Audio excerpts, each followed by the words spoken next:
Assalamualaikum warahmatullahi wabarakatuh. Alhamdulillahi ala ihsanih wa syukru lahu ala taufiqihi wa imtinani. Ashhadu an la ilaha illallah wahdahu la syarika lah ta'ziman li sya'nih wa ashhadu anna Muhammadan abduhu wa rasuluhu ad-da'i ila ridwan. Kaum muslimin rahimani wa rahimakumullah.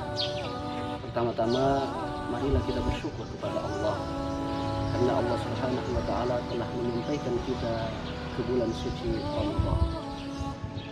Kemudian salawat dan salam semoga tetap tercurahkan kepada teladan kita, junjungan kita Nabi Muhammad sallallahu alaihi wasallam, pada para sahabatnya, keluarganya dan seluruh pengikut beliau sampai hari kiamat.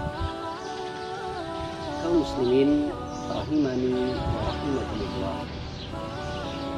Nabi sallallahu alaihi wasallam bersabda, "Inna fil jasadi mudghah." Sesungguhnya dalam diri manusia itu ada segumpal daging. Idza salahat salahal jasadu kulluh. Jika segumpal daging itu baik, maka baik pula jasad manusia. Wa idza fasadat fasadal jasadu kulluh. Tapi jika segumpal daging tersebut buruk, maka buruk pula seluruh jasad manusia. Ala wahyal qalbu. Ketahuilah, segumpal daging tersebut adalah hati. Kaum muslimin rahimani wa rahimakumullah. Pentingnya urusan hati ini sampai-sampai Allah Subhanahu wa taala berfirman, "Yauma la yanfa'u malun wala banun illa man atallaha biqalbin salim." Hari di mana tidak bermanfaat lagi harta dan anak-anak, dan yang bermanfaat hanyalah ketika kita datang kepada Allah Subhanahu wa taala dalam keadaan membawa hati yang selamat dari berbagai macam kerusakan. Kaum muslimin rahimani wa rahimakumullah. Dan di bulan Ramadan ini merupakan sarana bagi kita untuk kemudian kita bisa menata hati kita. Kaum muslimin rahimani wa rahimakumullah, untuk mendapatkan hati yang bersih, untuk mendapatkan hati yang suci, maka ada beberapa hal yang perlu untuk kemudian kita lakukan. Yang pertama, hendaklah kita memperbanyak taubat kita kepada Allah Subhanahu wa taala. Kita semua, siapapun kita, apakah orang itu banyak melakukan amalan-amalan kebaikan, atau dia memiliki banyak amalan, baik itu amalan yang tersembunyi ataupun amalan yang terang-terangan, sesungguhnya dia tetaplah manusia yang suka melakukan kesalahan. Nabi sallallahu alaihi wasallam bersabda, "Kullu bani Adam khata." Setiap anak Adam itu suka melakukan kesalahan, cenderung suka melakukan kesalahan, cenderung mengulang-ulang kesalahan, dan sangat senang ketika terjatuh ke dalam kesalahan. Akan tetapi disebutkan oleh Nabi sallallahu alaihi wasallam, "Wa khairul khata'in at-tawwabun." Tapi sebaik-baik mereka yang suka melakukan kesalahan itu adalah orang yang senantiasa bertobat kepada Allah, kembali kepada Allah Subhanahu wa taala. Kaum muslimin rahimani wa rahimakumullah. Dan Allah Subhanahu wa taala telah menyampaikan kepada kita, "Ya ayyuhalladzina amanu tubu ilallahi taubatan nasuha." Wahai orang-orang yang beriman, bertobatlah kepada Allah dengan tobat yang benar. Asa rabbukum ayyukaffira ankum sayyi'atikum. Semoga dengan itu Allah Subhanahu wa taala akan menghapuskan berbagai kesalahanmu. Wa yudkhilakum jannatin tajri min tahtihal anhar, dan memasukkan kalian ke dalam surga yang mengalir di bawahnya sungai-sungai. Kaum muslimin rahimani wa rahimakumullah. Dan berkaitan dengan tobat ini, pasti kita telah mendengar kisah seorang yang telah membunuh 99 jiwa. Kemudian dia genapkan pembunuhannya sampai kemudian mencapai 100 jiwa. Tapi setelah itu dia bertobat kepada Allah Subhanahu wa taala, dan ternyata tobatnya diterima oleh Allah Subhanahu wa taala. Kaum muslimin rahimani wa rahimakumullah. Hal yang kedua yang perlu kita miliki agar kemudian kita mendapatkan hati yang bersih adalah hendaknya kita menyandarkan segala urusan hidup kita kepada Allah. hendaknya kita ridha dengan apa yang menjadi ketentuan dan takdir Allah Subhanahu wa taala. Hendaklah kita menanamkan dalam hati kita al-khair fi makhtarahu Allah lana. Kebaikan itu terdapat pada setiap hal yang dipilihkan oleh Allah Subhanahu wa taala untuk kita. Kita pasti telah mendengar kisah Nabi Yusuf alaihi salam. Di waktu kecil beliau dilemparkan oleh saudara-saudaranya ke dalam sumur. Setelah itu beliau diangkat oleh kafilah dagang. Setelah diangkat ternyata bukan malah dibebaskan, tapi beliau malah dijual sebagai budak di negeri Mesir. Cobaan di atas cobaan, ujian di atas ujian, musibah di atas musibah. Setelah itu tidak cukup sampai di situ, Nabi Yusuf kembali diuji oleh Allah Subhanahu wa taala.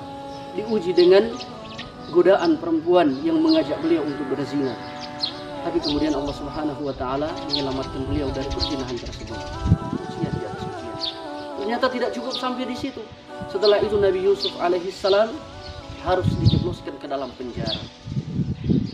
Padahal beliau bukan orang yang telah melakukan kesalahan.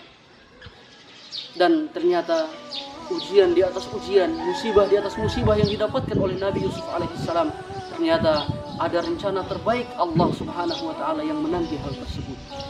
Ternyata beberapa tahun setelah beliau dijebloskan ke dalam penjara, Nabi Yusuf kemudian diangkat menjadi menteri di negeri Mesir, dan akhirnya beliau menjadi raja untuk negeri Mesir. Inilah yang telah ditakdirkan oleh Allah Subhanahu wa taala untuk beliau, dan apa yang ditakdirkan oleh Allah, apa yang dipilihkan oleh Allah pasti merupakan kebaikan. Al-khair fi makhtarahu Allah lana. Kebaikan itu terdapat dalam semua hal yang dipilihkan oleh Allah Subhanahu wa taala kepada kita. Dikisahkan juga bahwa ada seorang raja dan menterinya. Menterinya ini senantiasa mengatakan al-khair khiratullah atau al-khair fi makhtarahu Allah lana. Kebaikan itu terdapat dalam semua hal yang dipilihkan oleh Allah Subhanahu wa taala untuk kita. Maka kemudian raja ini mendapatkan kecelakaan. Raja tersebut terputus atau terpotong jari tangannya. Melihat apa yang terjadi pada raja, menterinya mengatakan al-khair fi makhtarahu Allah lana. Kebaikan itu terdapat dalam semua hal yang dipilihkan oleh Allah untuk kita. Raja tersebut marah. Jari saya terpotong itu adalah kebaikan? Jebloskan dia ke penjara. Maka menteri tadi dimasukkan ke dalam penjara. Dan sang raja berburu bersama prajurit-prajuritnya. Kemudian setelah itu pada perburuan tersebut sang raja ditawan oleh sekelompok orang, oleh satu suku yang ternyata suku itu sering menjadikan manusia sebagai persembahan untuk Tuhan-Tuhan mereka. Dan ketika giliran sang raja tiba, ternyata mereka melihat jari tangan sang raja ini terpotong. Akhirnya mereka mengatakan, jari tangan orang ini terpotong, dia tidak layak untuk kemudian dipersembahkan untuk dewa-dewa kita, untuk Tuhan-Tuhan kita. Maka sang raja kembali kepada menterinya dan dia mengatakan, benar yang engkau katakan, ternyata apa yang Allah pilihkan untuk kita adalah kebaikan. Jariku terputus, jariku terpotong, ternyata itu menjadi sebab aku dibebaskan oleh suku tersebut. Tapi kemudian raja bertanya kepada menterinya, tapi engkau dijebloskan ke dalam penjara, kemudian engkau mengatakan bahwa ini adalah kebaikan. Kebaikannya di mana? Kemudian sang menteri mengatakan, saya alhamdulillah tidak cacat suatu apapun. Dan seandainya saya ikut bersama Anda berburu, maka pasti saya akan menjadi salah satu dari orang yang ditawan dan orang yang dipersembahkan untuk Tuhan-Tuhan suku tersebut. Ternyata al-khair fi makhtarahu Allah lana. Kebaikan terdapat pada semua hal yang Allah pilihkan untuk kita.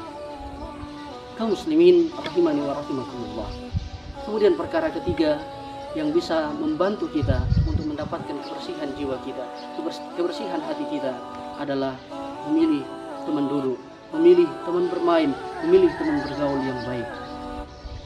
Teman bergaul kita hari ini adalah gambaran teman yang akan mendampingi kita, teman yang akan kemudian membersamai kita di hari kematian kita. Kaum muslimin rahimani wa rahimakumullah. Jika hari ini kita berteman dengan orang yang suka melakukan ketaatan kepada Allah Subhanahu wa taala, kita berteman dengan orang yang suka berbagi kepada sesama, maka itulah gambaran orang-orang yang akan hadir pada pemakaman kita nanti. Mereka lah yang nantinya akan memandikan jenazah kita, mereka yang nantinya akan mengafani jenazah kita, mereka yang nantinya akan menyolatkan jenazah kita, dan mereka yang kemudian akan membawa kita ke kuburan kita. Tapi jika hari ini kita berteman dengan orang-orang yang buruk, maka itulah gambaran orang-orang yang akan menghadiri kematian kita. Dan bisa jadi setelah kita wafat, setelah kita diwafatkan oleh Allah Subhanahu wa taala, mereka tidak akan mengingat kebaikan-kebaikan kita, bahkan mereka hanya akan mengingat keburukan-keburukan yang kita lakukan bersama mereka, yang dengan itu justru kita mendapatkan mudarat dari pertemanan dengan orang-orang tersebut. Kaum muslimin rahimani wa rahimakumullah. Nabi sallallahu alaihi wasallam bersabda, "Al-mar'u ala dini khalilihi." Seorang itu berada di atas agama teman dekatnya. "Falyanzur ahadukum man yukhalil." Hendaklah kalian memperhatikan dengan siapa kalian berteman. Kaum muslimin rahimani wa rahimakumullah, 3 hal ini yang bisa saya sampaikan untuk kemudian bisa kita lakukan agar mendapatkan kebersihan hati kita, kebersihan jiwa kita. Yang pertama, hendaklah kita sering bertobat kepada Allah. Yang kedua, hendaklah kita ridha dengan segala takdir Allah Subhanahu wa taala. Dan yang ketiga, hendaklah kita berteman dengan orang-orang yang baik. Ini saja yang bisa saya sampaikan.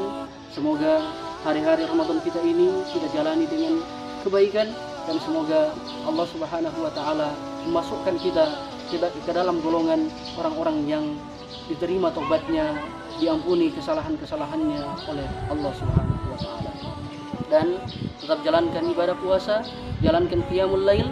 Nabi sallallahu alaihi wasallam bersabda, "Man shoma ramadhana imanan wa ihtisaban, ghufira lahu ma taqaddama min dzambi." Siapa yang berpuasa di bulan Ramadan karena keimanan dan karena berharap pahala dari Allah, maka diampuni kesalahan-kesalahannya yang telah lalu. Dan Nabi juga bersabda, "Man qama ramadhana imanan wa ihtisaban, ghufira lahu ma taqaddama min dzambi." Siapa yang melaksanakan qiyam Ramadan, melaksanakan qiyamul lail, melaksanakan salat tarawih, melaksanakan salat witir karena iman dan karena berharap pahala dari Allah, ghufira lahu ma taqaddama min dzambihi, maka akan diampuni segala dosanya yang telah lalu. Semoga kita semua termasuk orang yang diampuni oleh Allah Subhanahu wa taala. Aqulu qouli hadza wa astaghfirullah li wa lakum. Assalamualaikum warahmatullahi wabarakatuh. Like a Hellcat.